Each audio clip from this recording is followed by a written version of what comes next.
So let's talk about an example on domain. We have the following function. This function is called g of y, and we want to see what can we do to this function, what can we put in and still get a right answer or a real answer. We have the square root of y minus 6. So my domain is always what I'm putting in. And we call this the input, which is also known as the domain. What are you able to put in? And on this side, we call this the output. And another vocabulary word, we'll talk about it in our next video, is called the range. What are we able to get out of it? So let's focus on domain right now. Well, what are we able to put in as a y right here inside?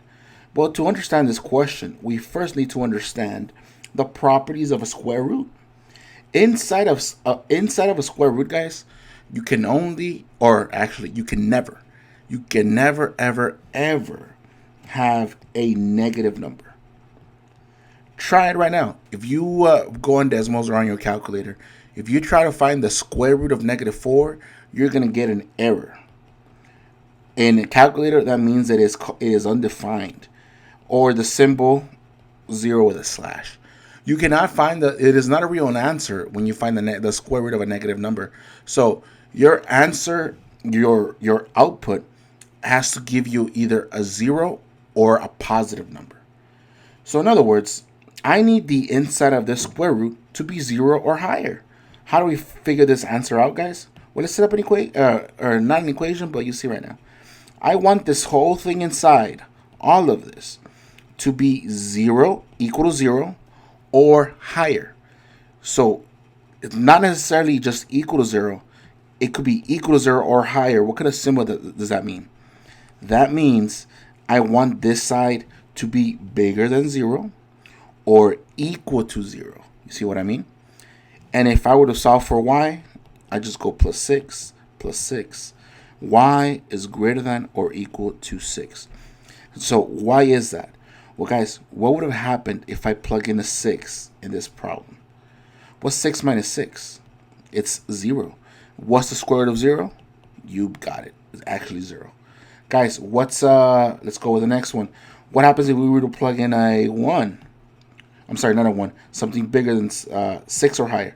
If we were to plug in a 7, what's 7 minus 6? It's actually 1. What's the square root of 1? 1. Notice that when you plug in a 6 or higher, you start getting real answers, because had you plug in a 5, let's say, 5 minus 6 will give you a -1. So you cannot have that. So my answer is to be, my domain in this case, my domain is when my y is greater than or equal to 6. Those are all your possible values. Here's another example for you. In this example, sometimes you might not even get equations, or you might get this kind of equation actually.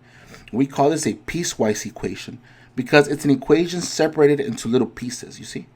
And they give you a rule. They tell you when my x is pi, that's going to be my answer. When my x is 3, that's going to be my answer. Notice they didn't really give you an equation like x plus 3.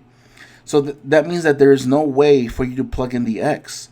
So basically what we're doing is, when my x is pi, it's right here, you already know my answer is going to be 1. When my x is 3, they already told you when my x is 3, that is equal to 0. So what happens when my x is 4? Did they give you any way of knowing what's going to be my answer? No, it's not possible. So that is not a solution. That is not part of the domain.